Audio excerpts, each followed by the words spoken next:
Capítulo de número 18, vamos ler a partir do versículo de número 30.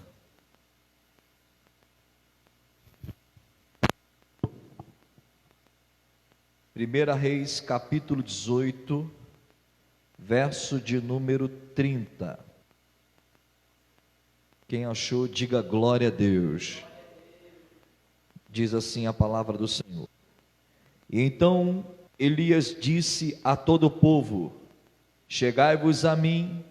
E todo o povo se achegou a ele, e reparou o altar do Senhor que estava quebrado.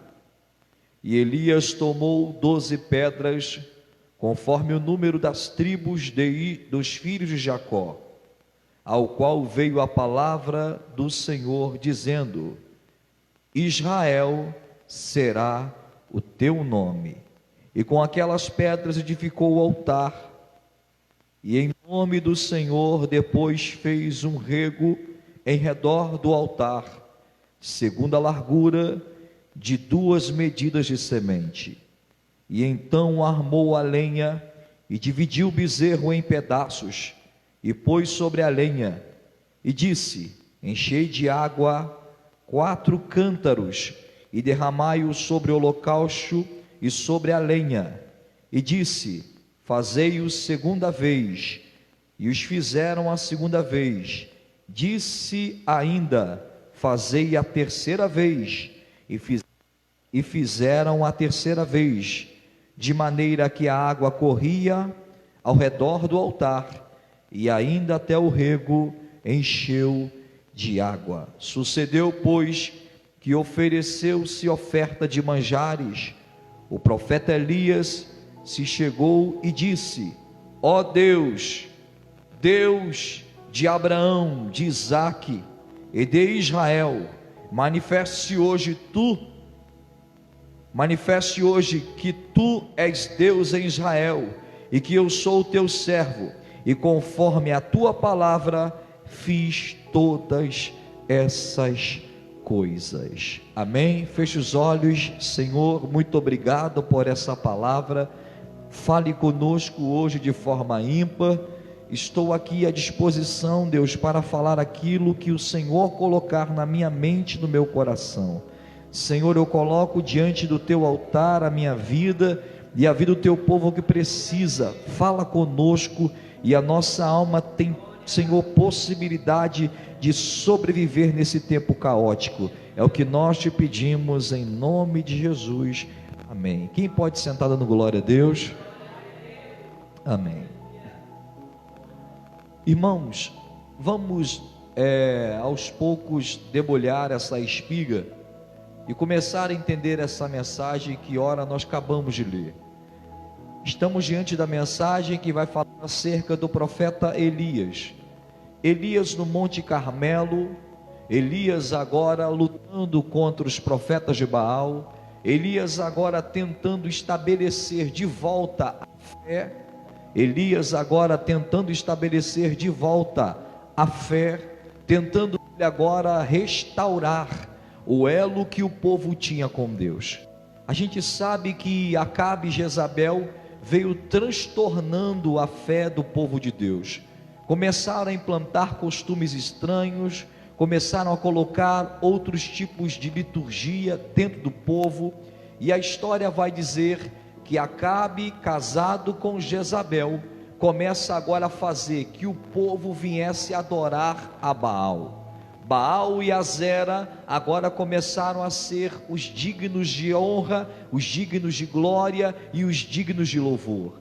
Para você ter noção, naquele período em Israel não se falava mais do Deus de Abraão, do Deus de Isaque, do Deus de Jacó. As pessoas, quando iam falar de algum Deus poderoso, falava que Baal era Deus.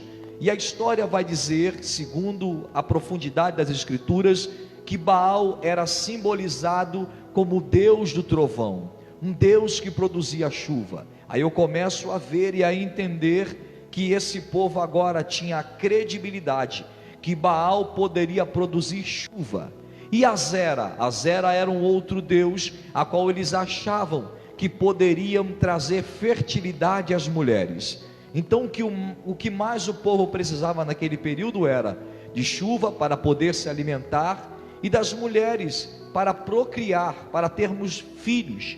O povo agora tendo alimento e tendo a sua família crescida, era sinônimo de bênção e de vitória. Naquele período, o casal que tivesse muitos filhos era considerado como um casal que foi muito alcançado por Deus. Então a gente começa a ver que o diabo começa a enganar o povo, dizendo que Azera produzia filhos e que Baal produzia chuva. Aí Deus então agora sacudiu o coração do profeta, o tispita. O profeta Elias agora aparece e no cenário ele começa a dizer: segundo a minha palavra, aqui não vai mais haver chuva. Perceba que Elias aparece aonde está todo mundo comprado. Os profetas que eram de Deus se corromperam com os profetas de Baal. Está todo mundo quietinho, todo mundo comendo na mesa de Azera e Baal, mas tem alguém determinado a bater de frente com o sistema. Quem entendeu já onde eu vou entrar? Você é o Elias daqui? Cadê você glorificando o nome do Senhor? Em todo o sistema maligno e diabólico, Deus sempre vai levantar um remanescente, Deus sempre vai levantar um corajoso. E eu vou voltar a repetir o que eu sempre digo aqui no altar quando estou pregando: Deus não precisa de maioria, Deus só quer um nessa noite. Cadê um que Deus quer aqui? Deus só quer um Elias aqui hoje. Pode ser 450 profetas de Baal, pode ser quem for, Deus só quer um. Cadê você? Levanta a mão direita para o céu e fala: eis-me aqui, Senhor, como profeta da tua casa. Então a gente começa a ver que situação caótica é. Deus levanta um profeta, Deus levanta um profeta, e esse profeta agora vai de encontro a Acabe.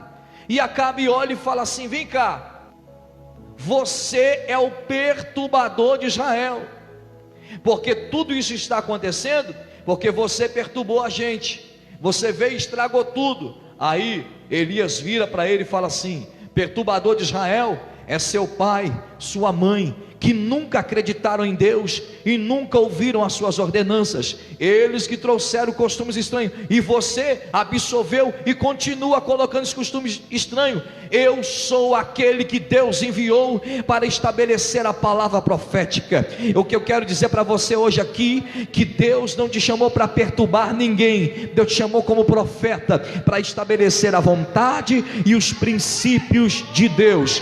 Pode alguém dizer que você está perturbando, pode alguém dizer que você está desconjuntado, pode alguém dizer que você está errado. O importante não é o que dizem, o importante é o que Deus disse quem você é. E se a Bíblia diz que eu sou, eu acredito o que Deus tem sobre a minha vida e sobre a minha existência. A gente começa então a entender que Elias agora está dizendo que não ia chover. É lindo porque Elias aparece e só deixa uma mensagem, é poucas palavras: segundo o que eu estou acreditando, não chove, e some. Elias aparece no cenário e logo volta para se esconder.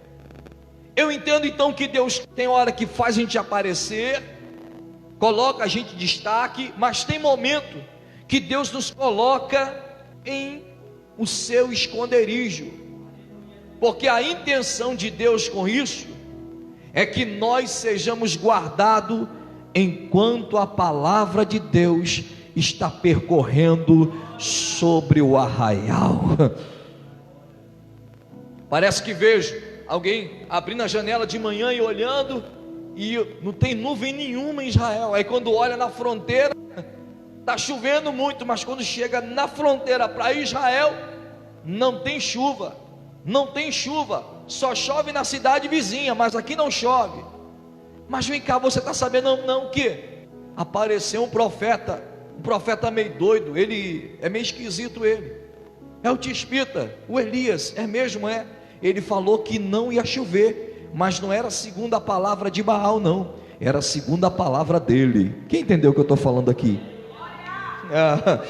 Por que, pastora, Deus permitiu que Elias falasse daquela forma e que Elias fosse honrado pela sua palavra. Sabe por quê? Porque a crença era que Baal era Deus de trovão, mas Deus quer olhar para ele e falar assim: Elias, já que você teve coragem, já que você teve ousadia, eu vou honrar o teu ministério e aquilo que você falar. O seu ministério vai ser mais honrado do que o ministério fajuto e mentiroso de Baal. Quem entendeu o que eu estou falando aqui?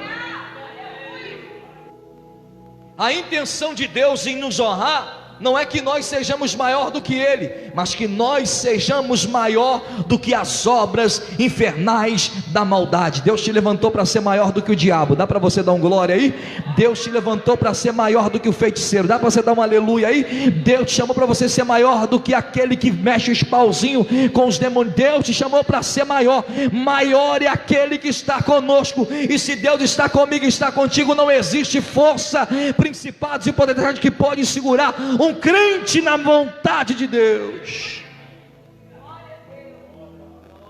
Por isso Deus permite. Eu vou um pouquinho de história para vocês. Segundo a história, na entrada da cidade, Acabe e Jezabel mandaram construir uma imagem enorme, 15 metros de altura. Existia uma direita e uma esquerda, Baal e Azera, e por debaixo dos pés caminhava o povo. Quando alguém entrava na cidade, dizia: ei, quem domina aqui é Baal e Azera. Quem lhe deu o mistério? Na entrada da cidade existia duas imagens, duas estátuas grandes, e a intenção da estátua era dizer quem era que governava aquele lugar. Só que eu começo a ver que nessa história existiam os sacerdotes de Baal e de Azera. E o que os sacerdotes faziam naquela época? Eles pegavam a comida que era preparada para oferta de manjares e colocavam no pé de Baal.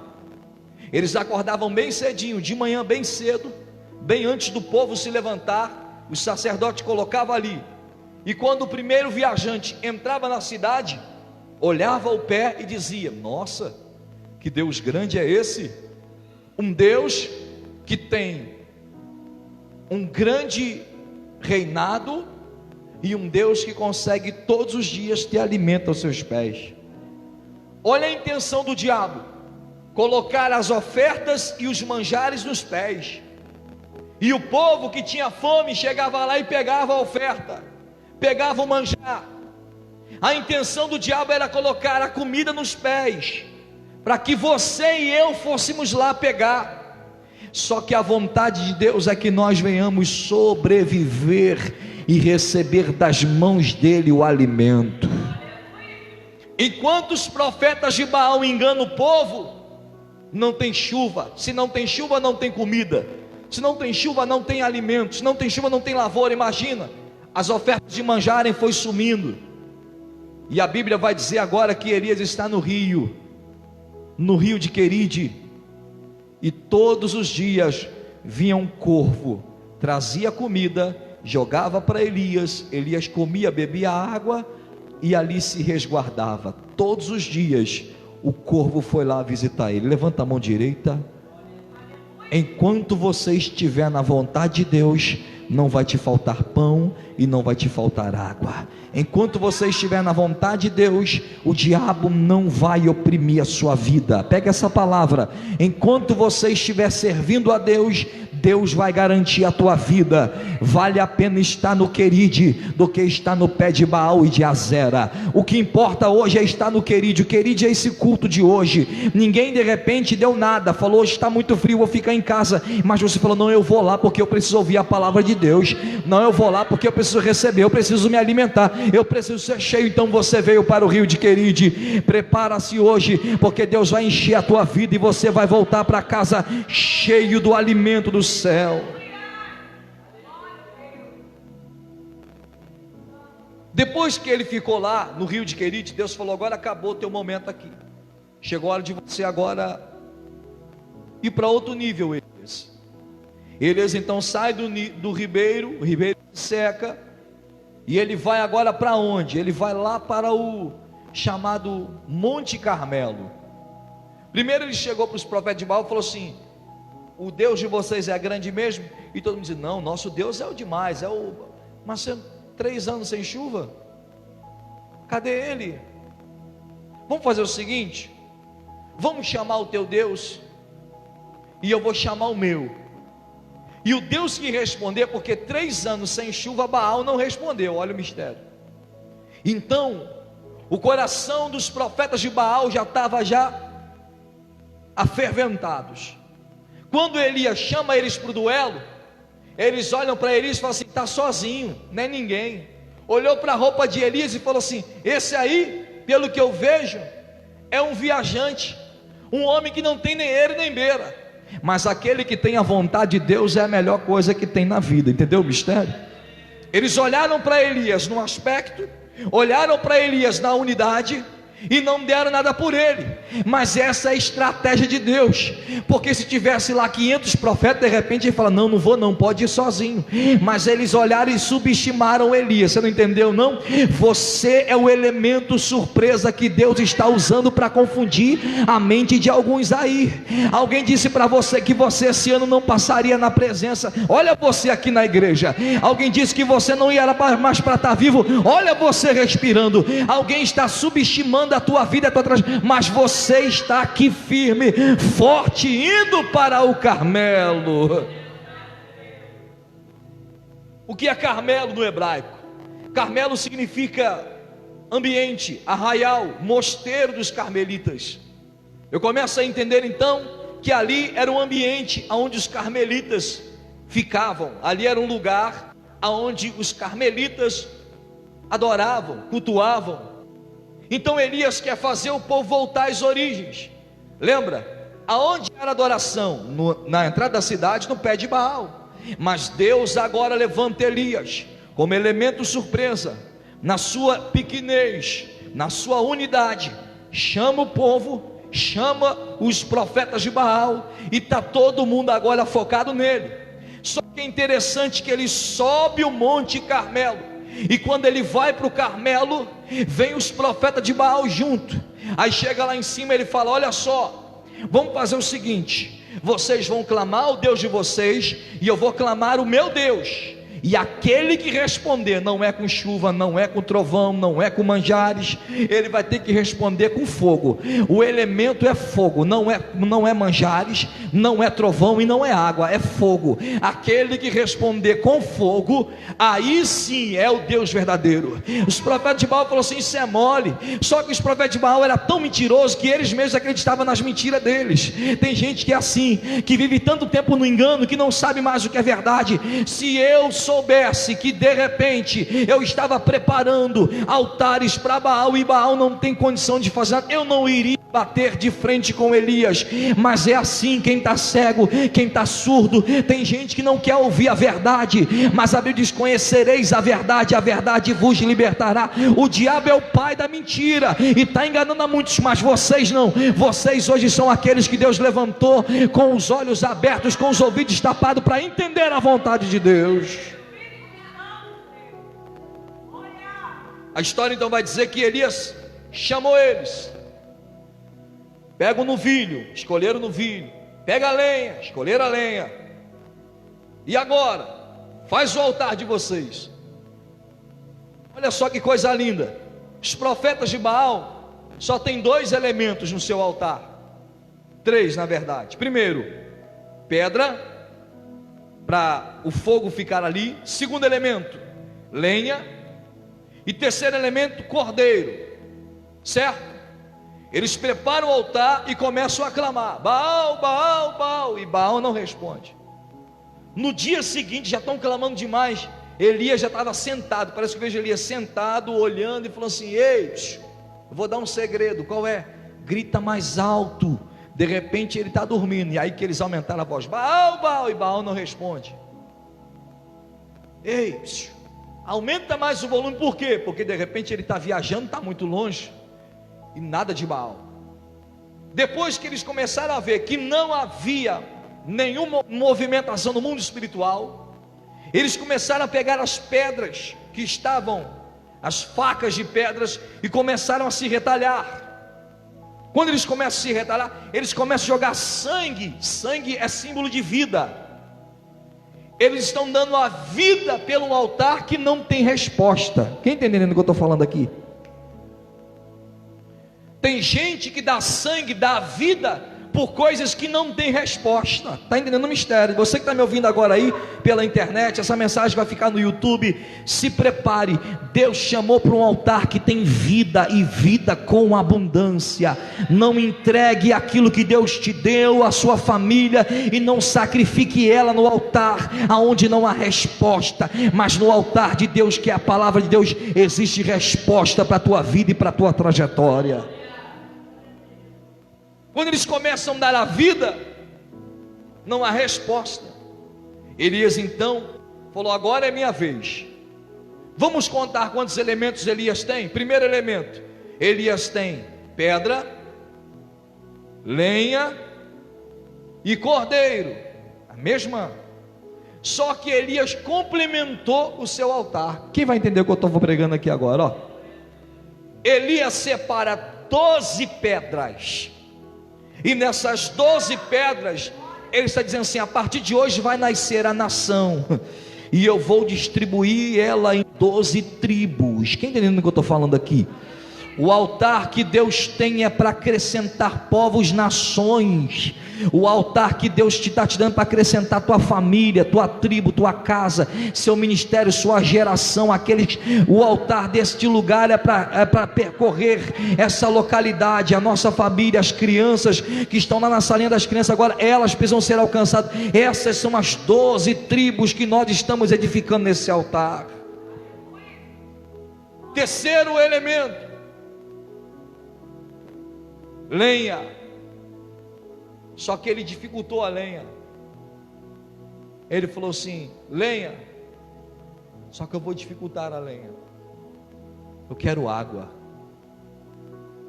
E os homens agora tiveram que descer lá embaixo para buscar água. Onde tem água? Em um cenário caótico. Só que alguém tinha água, porque sempre alguém guarda alguma coisa. Alguém sempre vai guardar. Quem está guardando alguma coisa lá? E eu entendo que Elias está dizendo para o povo, porque Elias não desce.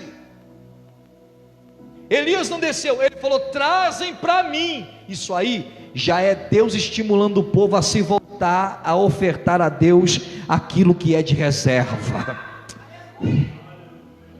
Falou: vai lá e traz para mim. Aí parece que vejo o povo chegando em casa, falou assim: gente, prepara aí, só tem uma cambuca, joga aqui dentro da talha. Só tem uma cambuquinha, era para fazer arroz, joga aqui dentro. E aí eu começo a ver Deus vendo Israel dando o seu pouquinho para encharcar. O que Deus está dizendo para você aqui hoje? Que esse pouquinho que você veio aqui nesse culto de quinta-feira, a igreja não está hiperlotada de pessoa, mas de presença, desde a hora do começo até agora tem. A igreja não está hiperlotada de ser humano, mas cheia de anjos de glória, de majestade e de palavra do eterno Deus. Aí o povo vem trazendo. Quando eles jogam aquela água em cima, irmão, pensa comigo. Elias falou assim: eu não vou desperdiçar aquele pouquinho que veio. E é fascinante que ele pega a mão e ele cava em volta do altar, e ele faz um círculo em volta. Pastor Rodrigo, ele poderia deixar ali e ir embora. Só que o teu Deus é Deus de unidade. Quando ele faz esse círculo, ele está dizendo assim: ó, todo mundo sacrificou, todo mundo ofertou, todo mundo entendeu, todo mundo acreditou no altar, todo mundo deu aquilo que não tinha, mas eu sou aquele que embaixo do altar eu unifico sacrifícios. Vou repetir: eu sou aquele que não deixa o sacrifício embora, ele vai ficar no pé do altar, porque quando eu vim com o meu fogo, eu quero lamber esse sacrifício todo, porque sacrifício é agradável a Deus. Elias então ele faz uma volta, e nessa volta ele está dizendo: não vou desperdiçar nada, não vou deixar nada embora. Terceiro elemento, que é água de sacrifício na lenha. Imagina o novilho, imagina a lã. O animal era partido no meio. Quem entendeu o mistério? O animal era partido no meio. Partiu o animal no meio. O novilho cheio de água. Imagina, Hudson, aquela lã do animal cheio de água. E as águas foram 4 talhas. A água bateu, escorreu e ficou aquele negócio encharcado. Irmão, eu queria que você imaginasse a cara dos profetas de Baal, olhando eles, gritando, e o Elias fazendo assim. Vocês achavam que eu ia aqui dar uma soprada, riscar um pau de fósforo? Vocês vão ver agora. Imagina Elias complicando tudo. Só que nessa complicação, olhando pelos olhos espirituais, eu vejo o sacrifício. E quem olha com os olhos carnais não entende a tua vida, cheia de sacrifício, cheia de luta, cheia de dor. E alguém vai dizer, e você mesmo até mesmo se pergunta, por que tudo isso? Porque tudo isso tem um crescimento para a tua trajetória. Deus deixou a nação 3 anos com sede. Deus deixou a nação 3 anos sem chuva, para quando Deus se manifestar, eles derem valor. Tem gente que está na seca espiritual, porque precisa dar valor o que Deus tem amado sobre a tua vida. Se você soubesse como hoje nós somos felizes, porque hoje nós cultuamos numa igreja, assentados, bonitinhos, temos ventiladores, microfone, mas antigamente não era assim não, meu irmão. Antigamente tinha gente que perdia família, filhos, para poder pregar o evangelho, e nós estamos com todo esse aparato, toda essa estrutura, e glória a Deus por isso. Antigamente as pessoas davam a sua vida, o seu sangue era como se fosse semente, e tem gente que não valoriza a presença, tem gente que chega no culto como esse, deixa os problemas falar mais do que a presença. Mas eu quero te dizer uma coisa, dê valor à presença de Deus, porque teve alguém que pagou preço alto para hoje a gente estar aqui recebendo a presença de Deus. Então Elias agora se prostra, e quando ele se prostra, é interessante ver ele não ganhou a honra de ser maior do que Baal, lembra? Só que a honra que ele ganha durante o período de 3 anos, e quando chega na hora de todo mundo dizer assim, eis aí o homem que falou que não vai chover, ele se depara e direciona tudo para ele.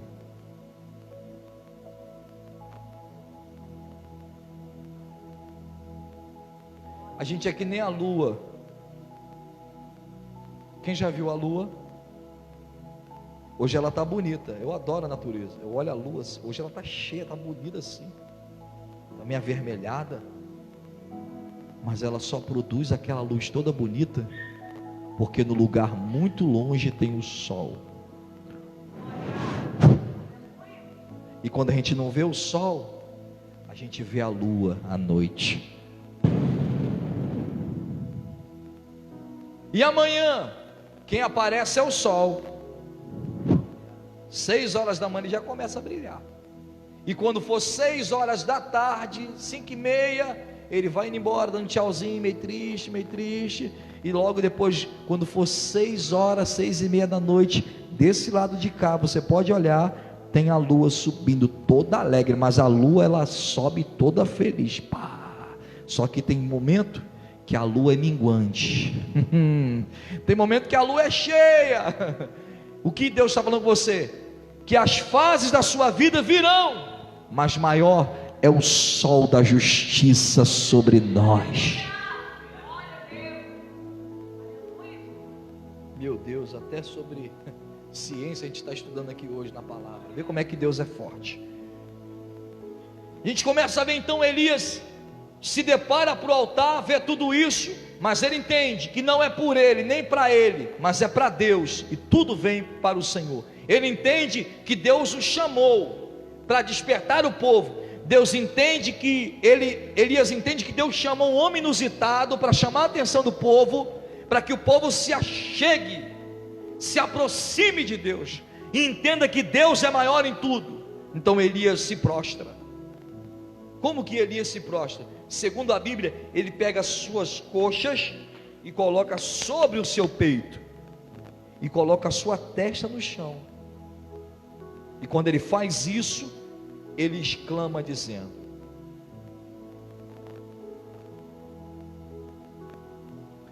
e sucedeu, pois, que oferecendo-se oferta de manjares, o profeta Elias se achegou e disse: ó Senhor, Deus de Abraão, de Isaque e de Israel, manifeste hoje que tu és Deus em Israel, e que eu sou teu servo, e que conforme a tua palavra fiz todas essas coisas. Olha onde ele se colocou: eu sou o teu servo. Cadê os servos de Deus aqui nessa manhã, nessa noite? Tu és Senhor e eu sou o teu servo. No período que os profetas de Baal eram os caras, os profetas de Azera eram o cara. No período que Acabe e Jezabel eram os, sabe, os reis. Eles eram tão poderosos que eles compraram os profetas de Baal. E falou: a gente é tão rico que, ó, Jeová o que? Agora é Baal. Esquece o negócio de Jeová, agora é Baal. E os profetas, com medo de passar fome, se voltaram a Baal, viraram o profeta de Baal. Mas no meio disso tudo tem alguém que não se prostra. Cadê você? Quando ele se prostrou e ele declarou no mundo espiritual, eu estou vendo Deus do céu, do céu, do céu, do terceiro céu, Deus olhando e escutando a voz de Elias, para que Israel saiba que tu és Deus. Na verdade, ali não existia ainda o nome nação Israel, mas quem dá o nome é Elias. Que Israel saiba, o nome agora vai ser Israel, está confirmado. Aí a Bíblia vai dizer que Deus derrama fogo do céu. Eu vou usar minha mente de pregador. O trono de Deus tem fogo? O trono de Deus tem fogo? Os olhos de Deus é fogo? Os querubins serafins significa aqueles que ardem em serafim. Então quer dizer que Deus lá no céu é labareda de fogo. Quem já olhou no mapa isso aqui? Às vezes é difícil para achar o endereço, né? Mesmo quando está com a tecnologia, você... Imagina Deus lá do céu. Território Monte Carmelo, Mosteiro dos Carmelitas. O alvo, olha o alvo. O alvo é altar. E o trajeto que é lamber a vala que foi feita em volta. A pastora já anotando, olha lá, pegando a revelação, ó. Glorifica a Deus pela vida dela, porque foi ela que falou: Mendonça, prega hoje sobre Elias e os profetas de Baal. Glorifica a Deus. Vamos aplaudir pela vida da pastora Lidiane. A gente é um casal tão conectado. Deus falou com ela, e ela falou comigo, e eu ouvi que Deus falou através dela. Nós somos um casal tão conectado, que a gente entende que se a gente estiver unido, vocês serão abençoados para a glória de Deus. Aí, olha esse mistério, Otto. Deus olhando do céu, parece que veio Deus só assim, Hudson, ó, Hudson, ó. Hudson gosta, ó.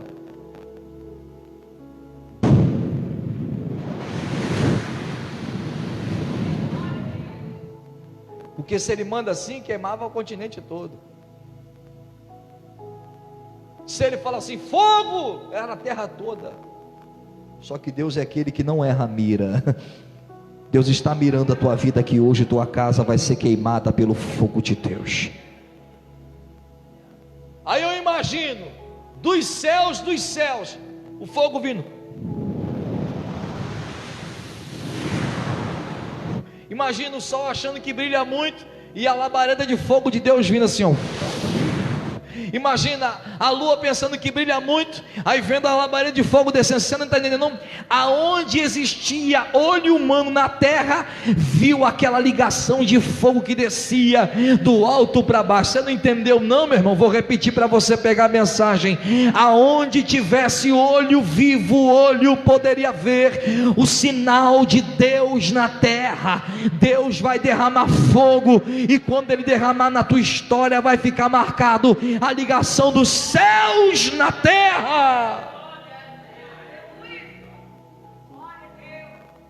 E quando o fogo vem, imagina os israelitas olhando, e um segurando, meu Deus, olha lá, está vindo. Imagina a terra tremendo, porque Deus é demais. Deus quando faz negócio, Ele não faz de qualquer, Ele faz para bradar. E eles olham assim, é fogo mesmo. Só que o fogo não queima ninguém, o fogo não machuca ninguém. O fogo bate, e quando bate no altar, ele vai percorrendo o altar. Ele percorre aonde Elias passou a mão. Você está entendendo o que eu estou falando? Sua atividade também Deus está queimando aqui hoje. Onde você passou a mão, disse aqui tem que crescer, Deus vai fazer crescer, porque tudo é possível aquele que crê. E o fogo de Deus foi descendo, descendo, descendo, passou na água, lambeu a água toda, recebeu o sacrifício, queimou, e parece que vejo o altar pegando fogo, os profetas de Baal assim olhando.